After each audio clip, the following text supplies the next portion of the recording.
किसानों की समस्याओं को लेकर धामनोद कृषि उपज मंडी में शाम 4 बजे तक भी आंदोलन जारी रहा। राष्ट्रीय किसान मजदूर महासंघ के नेतृत्व में आज दिनांक 29 दिसंबर को सुबह से किसानों ने मंडी गेट एक बार फिर बंद कर कपास की नीलामी कार्य रुकवा दी थी। यह आंदोलन पहले हुए आश्वासनों के बावजूद समस्याओं के समाधान न होने पर दोबारा शुरू किया गया है। महासंघ का कहना है कि सीसीआई द्वारा समय समय पर किसानों को बिना जानकारी दिए नियम बदले जा रहे हैं, जिससे उन्हें भारी परेशानी उठानी पड़ रही है। स्लॉट बुकिंग व्यवस्था को लेकर खासा विरोध है। उन्होंने कहा कि स्लॉट बुकिंग समाप्त की जाए, क्योंकि किसान अपना वाहन लोड कर लाते हैं। वे किसान आज परेशान हो रहे हैं। राष्ट्रीय किसान मजदूर महासंघ ने स्लॉट बुकिंग व्यवस्था खत्म कर गिरदावरी या पंजीयन के आधार पर खरीदी की मांग किया, जो पिछला अभी तक चल रहा था। उसी आधार पर उन्होंने चेतावनी दी कि मांगे नहीं मानी गई तो वाहन सड़क पर खड़े कर आंदोलन तेज करेंगे। वहीं तहसीलदार कुणाल आवासीय ने बताया कि नए आदेश के तहत जितना स्लॉट बुक होगा उतनी खरीदी होगी। 70 में 60 किसानों की उपज नहीं बिक पाई है। समाधान के प्रयास जारी हैं। धामनोद में सीसीआई खरीदी को लेकर, स्लॉट बुकिंग को लेकर सुबह से ही गतिरोध बना हुआ था। क्या है पूरा मामला? सीसीआई ने किसानों को इतना प्रसारित किया है कि वो 1 दिसंबर का आंदोलन भी सीसीआई के कारण हुआ है। और हम जब से मांग उठा रहे हैं कि स्लॉट बुकिंग में त्रुटियां हैं, स्लॉट बुकिंग समाप्त की जाए, क्योंकि अब सीसीआई ने अचानक से नियम बदल दिए हैं।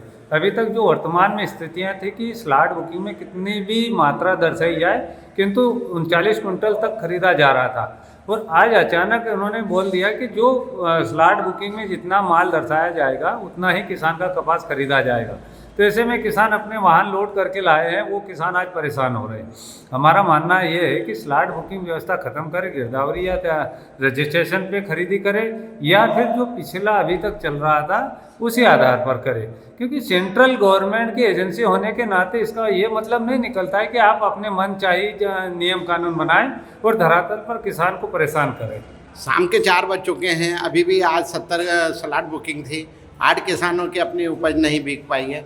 इसको लेकर क्या है? सबसे बड़ी परेशानी है कि धरातल पे तहसीलदार कलेक्टर महोदय से बात करते थे, इनके क्राइट एरिया से बाहर का मामला हो जाता है। सेंट्रल की एजेंसी है और सेंट्रल की एजेंसी के तानाशाही के चलते इन अधिकारियों की कोई बात नहीं सुनता है, न किसान की बात सुनी जाती है।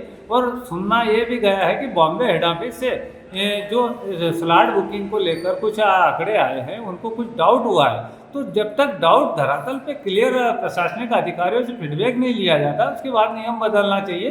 जबकि बिना कोई फीडबैक के नियम बदल दिए गए, ये तानाशाही है। ये तानाशाही खत्म हो, किसान की बात सुनी जाए, उसके बाद नियमों में संशोधन किया जाए। आपका नाम और बात? वल्लभ पटेल, भारतीय राष्ट्रीय कृषि उपज मंडी में स्लॉट बुकिंग को लेकर किसानों की उपज खरीदी कपास को लेकर आज सुबह से गतिरोध चल रहा था, जिस पर मंडी के गेट भी बंद करके किसानों द्वारा बैठे गए थे।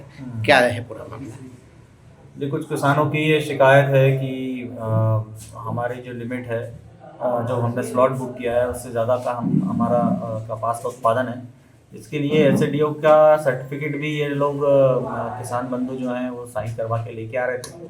उसके तहत हमारी कुछ दिनों से खरीदी चल रही थी, परंतु शुक्रवार से सीसीआई के द्वारा एक आदेश निकाला गया है कि जितना स्लॉट आप बुक करोगे उतना ही आपको बिक्री कर सकेंगे, जिसके कारण कुछ किसानों को इस मैसेज का प्रॉपर पहुंच नहीं पाया, जिस कारण से वो लोग कुछ किसान जो है वो लेके आए हैं। 70 किसान थे, 70 में से 7 किसान हमारे ऐसे हैं जिनकी लिमिट से ज़्यादा कपास लेके आए हैं। उनका उस कारण से थोड़ा सा विवाद चल रहा है। सर, स्लॉट बुकिंग जैसे आगामी 7 जनवरी तक हो चुके हैं, तो आप अन्य किसानों को क्या संदेश देना चाहते हैं? ये सभी किसानों को यही संदेश देना चाहता हूँ कि जितना आपने स्लॉट बुकिंग किया है उतने ही आप कपास लेकर आए, क्योंकि नवीन आदेश के तहत ही ये निर्धारित किया गया है। इसके अतिरिक्त जिन्होंने पूर्व से ही पंजीयन करवा लिया है, तो उनको हम एक को कॉल करके भी हम उनको सूचना दे रहे हैं, ताकि वो उनको तकलीफ ना हो। सर, जो 7-8 किसान जो आज जिनकी नीलामी नहीं हो पाई सीसीआई द्वारा, इनके लिए आप क्या प्रयास कर रहे हैं? उनके लिए प्रयास जारी है। वरिष्ठ अधिकारियों को सूचित किया गया है, सीसीआई को सूचित किया गया है, हेडक्वार्टर को बताया गया है। तो जो भी संभव होगा प्रयास हम कर रहे हैं। सर, आपका नाम? मैं तहसीलदार कुणाल आवासीय, धर्मपुर। धामनोद समाचार के सभी वीडियोस पाने के लिए हमारे चैनल को भी सब्सक्राइब करें, साथ ही पास में बने हुए बेल आइकन पर प्रेस करो, नोटिफिकेशन पर क्लिक करें, ताकि सभी वीडियोस के नोटिफिकेशन आप तक तुरंत पहुंच पाए। आप हमें फेसबुक पर भी फॉलो कर सकते हैं।